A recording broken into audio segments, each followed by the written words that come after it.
Hey guys, welcome you all on my YouTube channel. चलिए guys, finally आज हम लोग Bihar board class 12 English rainbow part 2 book को शुरू करने वाले हैं। इसका पहला पोएम पढ़ेंगे आज, जिसका नाम है sweetest love I do not गो। और पहले ही बता दिए हैं कि वीडियो टोटल 6 पार्ट में है, यानी एक पोएम 6 पार्ट में आएगा, जिसमें पहला पार्ट यानी इसका जो भी वर्ड मीनिंग है वो बताया जा चुका है। अगर आपने अभी तक वर्ड मीनिंग याद नहीं किया है तो चैनल के प्लेलिस्ट पे जाके पहले वर्ड मीनिंग को याद करें, आपको प्लेलिस्ट पे वीडियो मिल जाएगा। उसके बाद पोएम समझ में आएगा।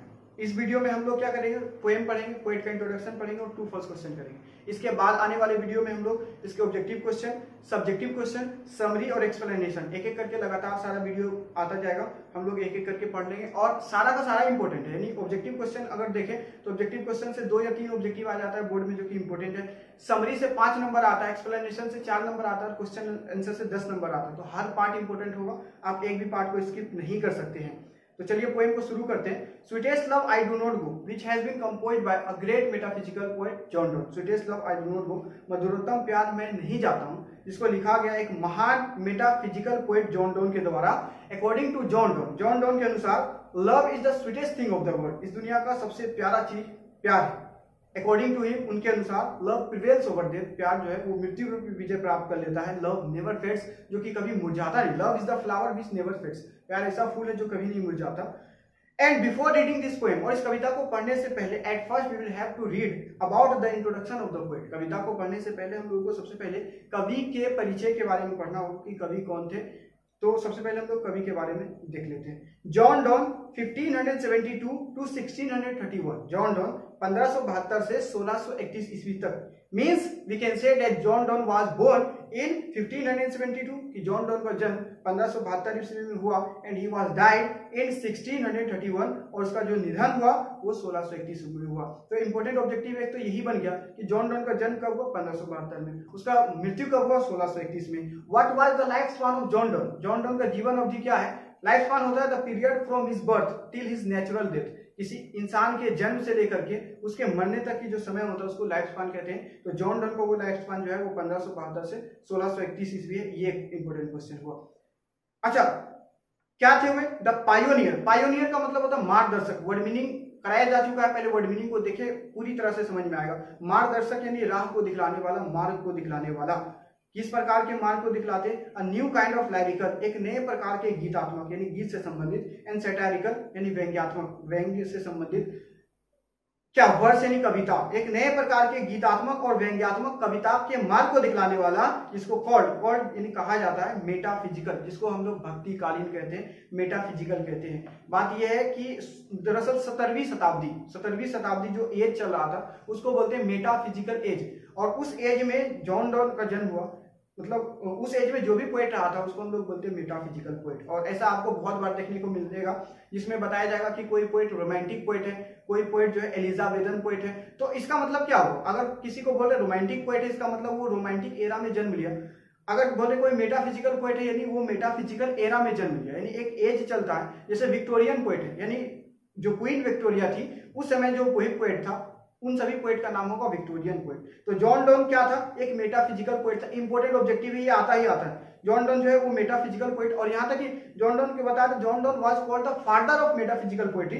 जॉन डॉन ने ही मेटाफिजिकल पोएट्री का आगाज किया। इसका एक स्कूल था, मेटाफिजिकल स्कूल, और इस स्कूल में पढ़ने वाले इसका जो भी शिष्य था वो भी आगे चलकर बहुत बड़े बड़े पोएट बने, उनका भी बहुत बड़ा नाम हुआ। तो जॉन डॉन जो है उसका जन्म 1572 में हुआ, उसका निधन 1631 में हुआ। वो एक नए प्रकार के मार्गदर्शक बने, जिसको हम लोग मेटाफिजिकल पोएट के नाम से जानते हैं। अच्छा, कहाँ पैदा हुए? वाज बोर्न यानी जन्म लिए। कहाँ जन्म लिए? In London, into London. कहाँ जन्म लिए? इन लंदन, इंग्लैंड की राजधानी लंदन में जन्म लिए। और लंदन में भी कहाँ? Into a prosperous Roman Catholic family. Into a prosperous, एक सुखी संपन्न Roman Catholic family, Roman Catholic परिवार में। पहले समझ ले कि जॉन डॉन का जन्म जो हुआ इंग्लैंड के राजधानी लंदन में हुआ, और वहां में कहाँ हुआ? तो एक सुखी संपन्न परिवार, मतलब जिस परिवार में कोई चीज का कमी नहीं था, और वो परिवार का जो धर्म था वो रोमन कैथोलिक था। आपको पता होना चाहिए कि ईसाई में भी 2 तरह का होता है, एक प्रोटेस्टेंट, एक कैथोलिक। जैसे आप देखेंगे हिंदू में भी ढेर सारा कास्ट आ जाता है, मुस्लिम में भी आ जाता है, उसी तरह से क्रिश्चियन में भी 2 आता है, एक प्रोटेस्टेंट, एक कैथोलिक। कैथोलिक वो होता है जो कि पोप में विश्वास रखता है। ये पोप क्या होता है? ये पोप होता है जो फादर होता है चर्च का, वो, ठीक है। तो एक होता है कैथोलिक। तो जॉन डॉन जो है वो क्या है? वो रोमन कैथोलिक है धर्म से। यानी क्रिश्चियन ही है लेकिन रोमन कैथोलिक। और ये किस चीज का परिवार था? ऑफ ट्रेड्स, यानी व्यापारी परिवार था। कब? एट अ टाइम, एक ऐसे समय में when England was staunchly anti Catholic, जब इंग्लैंड जो था वो कैथोलिक धर्म के पूर्ण रूप से विरोधी था। मतलब जॉन डन का जन्म 1572 ईस्वी में इंग्लैंड के राजधानी लंदन में एक सुखी संपन्न व्यापारी परिवार जो कि रोमन कैथोलिक में था वहां हुआ। और जिस समय हुआ था उस समय इंग्लैंड जो था वो रोमन कैथोलिक धर्म का पूरी तरह से विरोधी था, यानी इंग्लैंड जो है वो रोमन कैथोलिक धर्म को नहीं चाहता था। Means there was an anti Roman Catholic movement going on in England. England में जो है वो एंटी रोमन कैथोलिक मूवमेंट चल रहा था, यानी रोमन कैथोलिक जो भी था उसको खदेड़ा जा रहा था, वहां से भगाया जा रहा था। और क्योंकि जॉन डन भी एक रोमन कैथोलिक था तो उसके वजह से क्या हुआ, तो Donne was forced, John Donne को मजबूर कर दिया गया, विवश कर दिया गया, बाध्य कर दिया गया। किस लिए? To leave Oxford University, Oxford University छोड़ देने के लिए। जॉन डन जिस ऑक्सफोर्ड यूनिवर्सिटी में पढ़ता था उसको छोड़ देने के लिए जॉन डन को मजबूर कर दिया गया, क्योंकि वो एक रोमन कैथोलिक था और इंग्लैंड जो है वो रोमन कैथोलिक धर्म के लोगों को वहां से भगा रहा था। और कैसे मजबूर कर दिया गया उसे कॉलेज छोड़ने के लिए? विदाउट अ डिग्री, बिना किसी स्नातक की उपाधि का, यानी कोई डिग्री नहीं दिया, उसको मजबूर कर दिया गया ऑक्सफोर्ड यूनिवर्सिटी छोड़ देने के लिए। और क्यों मजबूर किया गया? बिकॉज ऑफ हिज रिलीजन, उसके धर्म के कारण, क्योंकि जॉन डन का धर्म रोमन कैथोलिक था। जब उसे कॉलेज से निकाल दिया गया तो उन्होंने क्या किया? ही रीड लॉ, उन्होंने कानून पढ़ा। धर्म के कारण जब उसे कॉलेज से निकाला तो उन्होंने क्यों ना ऐसा किया जाए कि कानून पढ़ा जाए, तो उन्होंने कानून पढ़ा एंड रेड थियोलॉजी, और उन्होंने धर्मशास्त्र भी पढ़ा। तो जॉन डन ने कानून का अध्ययन किया, धर्मशास्त्र का भी अध्ययन किया। ही ऑल्सो पार्टिसिपेटेड, उन्होंने भाग भी लिया। कहाँ? इनटू 2 नावल एक्सपीडिशन, 2 नाविक यात्राओं में, 2 समुद्री नाविक यात्राओं में भाग भी लिया। एंड बिकेम, और हो गए, क्या हो गए? अ सेक्रेटरी, एक सचिव, टू अ पावरफुल नवल, एक सचिव से जहाज का शक्तिशाली पदाधिकारी बन गया। जॉन डन एक सेक्रेटरी था, जब जहाज समुद्री यात्रा जाता था उसी जहाज पे एक सेक्रेटरी था, लेकिन जब 2 समुद्री यात्राओं में भाग लिया, जब इसको कुछ एक्सपीरियंस हो गया तो ये वहां एक शक्तिशाली पद पर आसीन हो गए, जिसको कहते हैं हम लोग नोबल। नोबल मतलब जहाज का शक्तिशाली पद है, जो कि जॉन डन बन गए। नोबल क्या है? एक जॉब, एक तरह का जॉब है। ही लॉस्ट, उन्होंने खो दिया, वो जॉब खो दिया। कब? When he was briefly sent, जब उसे कुछ समय के लिए, थोड़े समय के लिए भेज दिया गया। कहाँ? टू प्रिजन, यानी जेल भेज दिया गया। जॉन डन को जो जॉब मिला था, नोबल का जो पद मिला था जहाज का, वो खो दिया। कब? जब वो उसे कुछ समय के लिए जेल भेज दिया गया। क्यों भेज दिया गया? फॉर सीक्रेटली मैरिंग, गुप्त रूप से शादी कर लेने के लिए, क्योंकि जॉन डन ने गुप्त रूप से शादी कर लिया था। किससे? हिज पैट्रोन सनिस, अपने मालिक, अपने जहाज के मालिक, अपने जो संरक्षक था उसी के भतीजी से गुप्त रूप से शादी कर दिया था। इसके वजह से जॉन डन को जो है वो जॉब से हाथ धोना पड़ा और इसे जेल भी जाना पड़ा, गुप्त रूप से, यानी बिना किसी को बताए।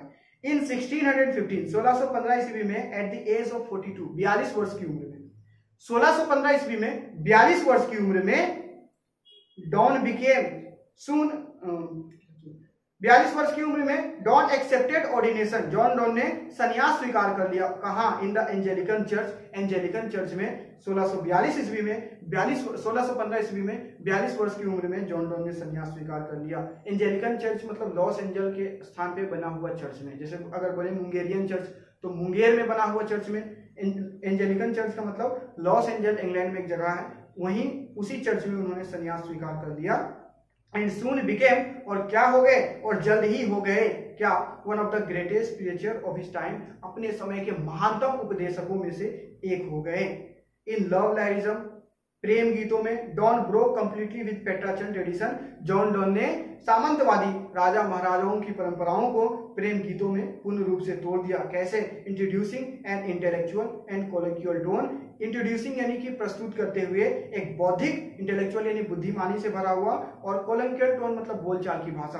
तो जॉन डॉन जो है वो बोलचाल की भाषा की मदद से और बुद्धिमानी भरा कविताओं को लिखकर सामंतवादी परंपराओं को पूर्ण रूप से प्रेम गीतों में तोड़ लिया। His love poems, John Donne की जो प्रेम गीत होती है यूज, वो प्रयोग करती है, यानी इनकी कविताओं में यूज किया जाता है क्या? The latest discoveries of science and geography, विज्ञान और भूगोल के नए नए खोजों का प्रयोग किया जाता है। किस लिए? To hammer home a point, किसी बिंदु पर चोट करने के लिए, किसी बिंदु पर आघात करने के लिए, किसी बिंदु पर जोर डालने के लिए जॉन डॉन जो है वो अपनी कविताओं में विज्ञान और भूगोल के नए नए खोजों का प्रयोग करता है। कविता पढ़ेंगे जब हम लोग देखेंगे ये किस तरह से विज्ञान और भूगोल का प्रयोग करता है। एंड कंबाइन पैशन, और इसमें अपनी इच्छा लगा देता है, and with verbal and intellectual टीजिंग, यानी कुछ मौखिक बोलकर, कुछ बुद्धिमानी भरा बोलकर अपनी इच्छाओं को जोड़ देते हैं। Donne is well known, Donne को जाना जाता है, डॉन विख्यात है, डॉन को हर जगह किस लिए जाना जाता है? For his songs and sonnets, अपने गानों के लिए, सॉन्ग्स एंड गानों के लिए, एंड सोनेट्स, और 14-14 पंक्ति की कविताओं के लिए। बहुत ही इंपॉर्टेंट है। सोनेट पूछता है कि सोनेट का क्या मतलब होता है? एक 14 पंक्ति की कविता को सोनेट कहते हैं। अगर ऑक्टेट बोल रहे हैं तो 8 पंक्ति की कविता, सोनेट बोल रहे हैं तो 14 पंक्ति की कविता। तो जॉन डॉन को किस लिए जाना जाता है? अपने गानों के लिए, 14-14 पंक्ति की कविताओं के लिए, सटायर्स के लिए, और इलेजीज के लिए। सटायर यानी व्यंग्यात्मक गीतों के लिए, और इलेजीज यानी दुख वाला जो गीत होता है, शोक गीतों के लिए, एंड सर्वंस और प्रवचनों के लिए, क्योंकि ये महान उपदेशक हो गए तो प्रवचन भी दिया करते थे। जेन्युइन पोएटिक फीलिंग्स, उसमें वास्तविक कवित्व अनुभव था। जॉन डॉन जो थे उसमें वास्तविक कवित्व अनुभव था। हार्स मीटर, और कविता की मापने की इकाई था उनके पास। स्ट्रेंड यानी कि कविताओं को विस्तार से समझाते हैं। एंड विम्सिकल इमेजेस, और इनका जो चंचल चरित्र है, characterize all his poetic creation, इनके सभी कविताओं के जो रचना है उन सब का वर्णन कर देता है। तो हम लोग इंट्रोडक्शन को कंप्लीट किए। एक बार इंट्रोडक्शन को तेजी से समराइज कराते हैं, उसके बाद हम लोग पोएम पे चलेंगे। तो यहाँ पे बताया गया, आप हम थोड़ा सा गलत सलत बोलेंगे, आपको सही करना है, ध्यान देना, गलत उल्टा सीधा बोलेंगे आपको सही पकड़ना है। तो जॉन डॉन का जन्म 1631 में हुआ और 1572 में मर गया। जॉन डॉन का जन्म 1572 में हुआ और 1631 में मर गया। जॉन डॉन एक नए प्रकार के गीतात्मक और व्यंग्यात्मक कवि रहा है, जिसको हम लोग मेटाफिजिकल पोएट भी कहते हैं। जॉन डॉन का जन्म जो है वो लंदन के राजधानी इंग्लैंड में हुआ, नहीं, इंग्लैंड के राजधानी लंदन में हुआ। जॉन डॉन जो है वो धर्म से मुस्लिम था या हिंदू था? रोमन कैथोलिक था। आगे है, जॉन डॉन का जन्म जिस परिवार में हुआ वो व्यापारी था या शिक्षा से जुड़ा हुआ परिवार था? तो व्यापारी परिवार था। और जिस समय जॉन डॉन का जन्म इंग्लैंड में हुआ, उस समय जो इंग्लैंड था वो रोमन कैथोलिक धर्म का समर्थक था, विरोधी था। और जॉन डॉन को अपने धर्म के कारण ऑक्सफोर्ड यूनिवर्सिटी में जबरदस्ती एडमिशन ले लिया गया, नहीं, जबरदस्ती बिना डिग्री के उसको वहां से भगा दिया गया। उसके बाद जॉन डॉन ने कानून पढ़ा, और उन्होंने पाप शास्त्र भी पढ़ा, नहीं, कानून पढ़ा, और फिर धर्मशास्त्र भी पढ़ा, और उन्होंने 3 समुद्री नाविक यात्राओं में भाग लिया था, 2 समुद्री नाविक यात्राओं में भाग लिया था। और जल्द ही वो सेक्रेटरी से एक पावरफुल नोबल बन गया, जो कि एक पद है उसने खो दिया। कब? जब उसको गुप्त रूप से अपने ही मालिक के बेटी से शादी करने के लिए जेल भेज दिया गया। और फिर सोचा जो जहाज का मालिक था कि क्योंकि जॉन डॉन जो है वो मेरे भतीजी से शादी कर ही लिया, तो अब इसको दहेज में 2-3 को नाव दे देते हैं, नहीं, उसको जेल भेज दिया गया। और 42 वर्ष की उम्र में 1615 ईस्वी में जॉन डॉन जो है वो लॉस एंजल नाम के स्थान में, यानी लॉस एंजेलिकन चर्च में उन्होंने क्या किया? संन्यास स्वीकार कर लिया, और जल्द ही अपने समय के महानतम उपदेशकों में से एक हो गया। तो चलिए पोएम को पढ़ते हैं। Sweetest love I do not go, this is the title of the poem. इस कविता का जो शीर्षक है वो है sweetest love I do not go, मधुरोत्तम प्यार मैं नहीं जाता हूँ। Means according to John Donne के अनुसार love is the sweetest thing of the world, इस दुनिया का सबसे प्यारा चीज प्यार है। And as I taught you before, और जैसे कि मैंने अभी पढ़ाया है, John Donne was in navy, John Donne जो है वो नेवी में था। And he always used to go out of the country, और वो हमेशा क्या करता था? वो देश से बाहर जाता था, समुद्री यात्राओं में वो भाग लेता था, और जॉन डॉन को जाना पड़ता था दरअसल। और ऐसे ही किन्हीं कामों पे जॉन डॉन को जाना है आज भी। और उसकी जो वाइफ है Ann More, he is trying to stop John Donne, वो जॉन डॉन को रोकने का प्रयास कर रही है, वो नहीं चाहती कि जॉन डॉन कहीं जाए। And in order to assure her beloved, और अपने प्रेमिका, अपने पत्नी को दिलासा देने के क्रम में जॉन डॉन क्या कहता है? स्वीटेस्ट लव, मधुरोत्तम प्यार, आई डू नॉट गो, मैं नहीं जाता हूँ।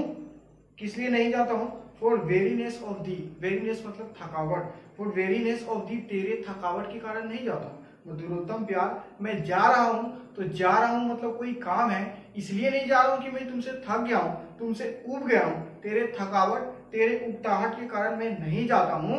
नॉर इन द होप, और ना ही इस आशा में जाता हूं। किस आशा में? That the world can show, कि ये दुनिया दिखला सकती है मुझे, क्या दिखला सकती है? अ फिटर लव फॉर मी, एक फिटर लव, एक उससे भी अच्छा प्यार, किसके लिए? फॉर मी, मेरे लिए। एक उससे, जैसे गुड बेटर बेस्ट होता है, वैसे फिट फिटर फिटेस्ट होता है। तो यहाँ पे बता रहा, sweetest love I do not go for the weariness of thee, मधुरोत्तम प्यार मैं तेरे थकावट के कारण नहीं जाता हूँ। और ना ही इस आशा में जाता हूँ कि ये दुनिया मुझे तुझसे अच्छा प्यार दिखला सकती है। Means you are best for me, तुम मेरे लिए सबसे अच्छा हो, तुमसे अच्छा मेरे लिए कोई दुनिया में हो नहीं सकता। मैं इस आशा में नहीं जा रहा हूँ कि मुझे कोई दूसरी महिला मिल गई है, बल्कि मैं तो जा रहा हूँ कोई काम है।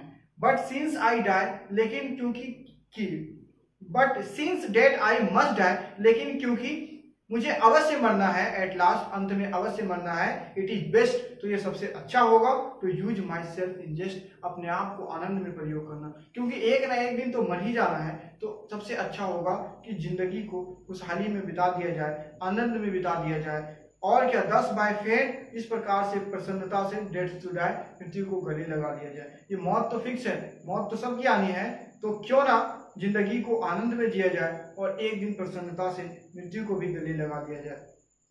आगे बता रहा, yesternight the sun went, कल पिछले रात सन वेंट चला गया था, सूर्य चला गया था, हेंस और इस प्रकार से, येट इज हियर टुडे, आज वो यहाँ है।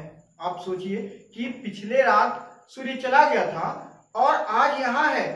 वो सूर्य जिसके पास ना कोई इच्छा है, ना भावना है, ना कोई छोटा मोटा रास्ता है, वो सूर्य जाता है और वो आ जाता है। तो सोचो कि मैं जाऊंगा, मेरे पास इच्छा है, मैं एक इंसान हूँ, मेरे पास इच्छा है, भावना है, और मैं चाहूँ तो शॉर्टकट भी ले सकता हूँ। मुझे तो तुम्हारे पास आना ही है, तो मैं जाऊंगा और नहीं आऊंगा, इससे डरने की कोई बात नहीं है, बल्कि मैं जाऊंगा तो आऊंगा ही आऊंगा। तो यहाँ पे एग्जाम्पल दे रहा, और पोएम में हम लोग पढ़े ही थे कि जॉन डन जो है वो किस प्रकार से विज्ञान और भूगोल के नए नए उपमाएं दिया करते, एग्जाम्पल दिया करते हैं। यहाँ बता रहा है, yesternight the sun went and yet is here today, पिछले रात सूर्य चला गया था और आज फिर भी यहाँ है। ही हैथ नो डिजायर, हैथ लिखा हुआ ओल्ड इंग्लिश में, मॉडर्न इंग्लिश में हैज होगा। ही हैज नो डिजायर, उसके पास ना कोई इच्छा है, नॉर सेंस, ना कोई भावना है, nor half so short away, और ना ही कोई छोटा मोटा रास्ता है। तो वो सूर्य जिसके पास ना कोई इच्छा, ना कोई भावना, ना छोटा मोटा रास्ता है, कल रात वो गया था, वो आज आ गया है। देन फियर नॉट मी, तो मेरे बारे में डरने की कोई बात नहीं है, बट बिलीव, लेकिन विश्वास रखना, डेट आई शेल मेक, कि मैं बनाऊंगा, अवश्य बनाऊंगा। क्या बनाऊंगा? स्पीडियर जर्नी, मैं उससे भी तीव्र यात्रा बनाऊंगा। सूर्य तो जाता है तो 24 घंटा लग जाता है, लेकिन मैं जाऊंगा तो उससे भी तेज यात्रा बनाऊंगा। क्यों? सिंस आई टेक, क्योंकि मैं ले लूंगा क्या? More wings and spurs than he, more wings, अधिक पंखे लगा लूंगा, अधिक पंख ले लूंगा, एंड स्पर्स, और अधिक प्रतिज्ञाएं ले लूंगा, कस्में ले लूंगा। किसके तुलना में? देन ही, उसके तुलना में। ये ओल्ड इंग्लिश में HEE लिखा हुआ है, मॉडर्न इंग्लिश में HE होता है। तो बहुत सारा वर्ड इसमें वर्ड मीनिंग में जो है वो गलत लिखा हुआ है आज के डेट के हिसाब से। तो इसका वर्ड मीनिंग का एक प्लेलिस्ट बना दिया गया, आप वहां पे देखेंगे तो ये सारा मिल जाएगा आपको। तो जो सूर्य कल गया था वो आज आ गया, ना कोई इच्छा, ना भावना, ना छोटा मोटा रास्ता है, तो मेरे बारे में ना डरो। मेरे पास तो इच्छा है, भावना है, तुम हो, सारा है, शॉर्टकट भी है, और मैं उससे भी ज्यादा प्रतिज्ञा ले लूंगा, मैं उनसे भी ज्यादा पंखे लगा लूंगा, और मैं जल्द से जल्द लौटूंगा। आगे बता रहा, ओ अरे, how feeble is man's power, मनुष्य की शक्ति कितना कमजोर है। That if good fortune fall, कि यदि अच्छे भाग का पतन हो जाए, एक बार अच्छे मौके हाथ से निकल जाए, can not add another hour, तो इसमें कोई दूसरा मौका, कोई दूसरा क्षण, कोई दूसरा लम्हा, कोई दूसरा पल नहीं जोड़े जा सकते हैं। Nor a lost hour recall, और ना ही कोई बिताया हुआ पल रिकॉल यानी वापस बुलाया जा सकता है। Means here the poet wants to give us message, कवि जो है यहाँ पे एक संदेश देना चाहता है। That use each and every moment of your life, utilize each and every moment of your life, कि आप अपने जीवन के हर एक पल का सदुपयोग करें, अच्छा उपयोग करें। Because opportunity comes at your door at once, लेकिन अवसर जो है वो आपके दहलीज पे तो आते हैं, लेकिन सिर्फ एक बार आते हैं। सो बी केयरफुल, से सावधान रहे, and utilize each and every moment of your life, और अपने जीवन के एक एक लम्हों का सही उपयोग करें, क्योंकि एक बार हाथ से जो मौके निकल जाते हैं वो कभी आते नहीं है। O how feeble is man's power, और मनुष्य की शक्ति तो देखो कितना कमजोर है। That if good fortune fall, कि अगर एक बार अच्छा भाग्य चला जाए, can not add another hour, तो इसमें कोई दूसरा पल नहीं जोड़ सकते। Nor a lost hour recall, और जो लम्हा खो गया है, चला गया, कहीं बीत गया है, उसे भुला भी नहीं सकते। इंसानों की शक्ति इतना कमजोर है। बट कम बैड चांस, लेकिन बुरे अवसर, बुरे मौके इत्यादि आ जाते हैं। एंड वी ज्वाइन, और हम लोग क्या करते हैं जब बुरे मौके आते हैं हम लोग लगा देते हैं किसमें, टू इट, इसमें लगा देते हैं आवर स्ट्रेंथ, अपने सामर्थ्य को, अपने ताकत को लगा देते हैं, अपने शक्ति को लगा देते हैं। लेकिन बुरे मौके तो अवश्य आएंगे और हम लोग जब इसमें अपने शक्ति को लगा देंगे एंड वे टीच इट, और हम लोग इसे प्रदान कर देते हैं। टीच का मतलब प्रदान करना, क्या आर्ट एंड लेंथ, अच्छा स्वरूप प्रदान करते हैं। बुरे मौके अवश्य आएंगे और जब हम लोग इसमें अपने सामर्थ्य को लगा देंगे और इसे एक अच्छा स्वरूप प्रदान करेंगे तो क्या होगा, itself over us to advance, ये हमें खुद ब खुद आगे बढ़ाकर समाप्त हो जाती है। यानी बुरे मौके क्यों आते हैं, बुरे मौके इसीलिए आते हैं ताकि ये मुझे आगे बढ़ाकर खुद समाप्त हो जाए। यानी बुरे मौकों का आना बहुत जरूरी है, ये लाइफ में हमें आगे बढ़ाते हैं और बिना, जब तक पत्थर से ठेस ना लगे तब तक रास्ते में कोई देख कर चलना नहीं सीखता है। तो यही बुरे मौके होते हैं जो कि हमें क्या करते हैं, जिंदगी जीना सिखा देते हैं। तो बुरे मौके आएंगे और कब ये हमारे लिए अच्छा हो जाएगा, जब हम लोग अपने सामर्थ्य को लगा देंगे और इसे अच्छा स्वरूप प्रदान करेंगे। आगे है कुछ ट्रू फॉल्स क्वेश्चन।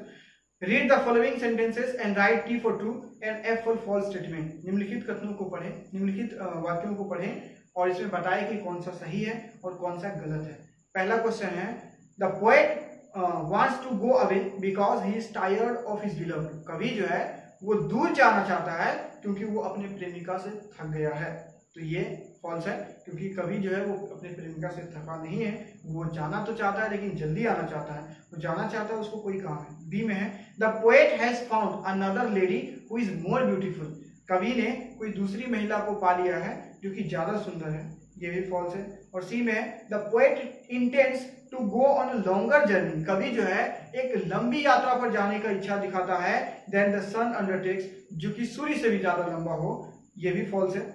अगला है डी में, man's power is very big. इंसानों की शक्ति बहुत कमजोर होती है, ये सही है, man's power is very big. और ई में है, the poet loves his beloved so intensely. कवि जो है वो अपने प्रेमिका को इतना प्यार करते हैं that he will come back very soon, कि वो जल्द ही लौटेगा, ये सही है। आगे बढ़ते हैं।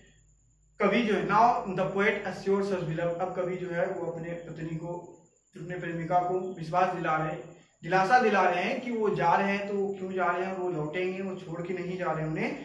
यहाँ बता रहे वेन दाउ साइड्स, जब तू रोती है, जॉन कह रहे हैं अपनी प्रेमिका को, वेन दाउ साइड, जब तू रोती है, दाउ साइड्स नोट वाइन, तो तू रोने में, जब तू रोती है, विलाप करती है, कलपती है, तो तू हवा नहीं लेती, यानी जब तू आह भरती है तो तुम हवा नहीं लेती है, but sides my Saul away, लेकिन तुम मेरे आत्मा को मुझसे खींच लेती।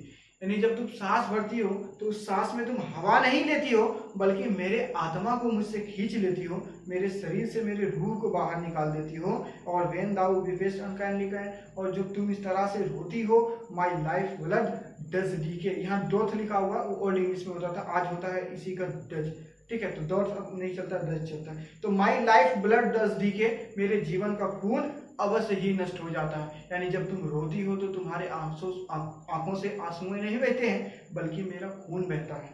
इट कैन नॉट बी, और ये हो नहीं सकता, नहीं ये हो नहीं सकता, डेट दाउ लवेस्ट मी, कि तू मुझसे प्यार करती है, एज दाउ सेज, जैसा कि तू कहती है, जैसा कि तू कहती है तू मुझसे प्यार करती है, कभी नहीं हो सकता, क्योंकि जब तू रोती है तो तेरे आंसू नहीं गिरते बल्कि मेरा खून बहता है, मेरे जीवन का खून नष्ट हो जाता है। और जब तू रोती है, विलापती है, कलपती है, और जब तुम आह भरती है तो मेरे रूह को लगता है खींच लेती है, तू सांसें नहीं लेती, मेरे आत्मा को ही खींच लेती है। इसलिए अगर तू कहती है कि तू मुझसे प्यार करती है, तू झूठ बोलती है, क्योंकि अगर प्यार करती तो रोती नहीं और मेरे जीवन के खून को नष्ट नहीं करती। इफ इन माई लाइफ, और अगर तुझ में मेरा जीवन है, दाइन मतलब यहाँ पे हो जाएगा योर, ठीक है। इफ इन दाइन माई लाइफ, अगर तुझ में मेरा जीवन है, दाउ वेस्ट, तो तू बर्बाद कर देती है। दाउ आर्ट, यहाँ आर्ट लिखा हुआ, ये आर है मॉडर्न इंग्लिश में। Thou art, you are the best for me, तुम हो मेरे लिए सबसे बढ़िया। Let not thy divining heart, और अपने इस पवित्र हृदय में, अपने इस पवित्र मन में नहीं आने दो, क्या नहीं आने दो, फॉर थिंक मी एनी इल, मेरे बारे में कोई भी विचार अपने इस पवित्र हृदय में मत आने दो कि मैं वहां जाऊंगा तो कभी नहीं लौटूंगा, मैं वहां जाऊंगा तो मर जाऊंगा, कुछ हो जाएगा मुझे, ऐसे कोई भी बुरा विचार अपने इस पवित्र हृदय में मत आने दो। Destiny may thy take part, और भाग्य तेरा साथ दे। And may thy fears fulfil, और तेरे जो भय है, तेरे डर जो है वो समाप्त हो जाए। बट थिंक लेकिन सोचना डेट वी, लेकिन सोचना कि वी आर हम लोग है, but turn aside to sleep, लेकिन अगल बगल एक दूसरे के अगल बगल है, सोए हैं लेकिन मुंह को फेर कर, यानी कि सोचना कि हम दोनों साथ ही है लेकिन तेरा मुंह उस तरफ है, मेरा मुंह इस तरफ है, एक दूसरे को देख नहीं सकते लेकिन पास ही है, अगल बगल मुंह फेर कर सोए हैं।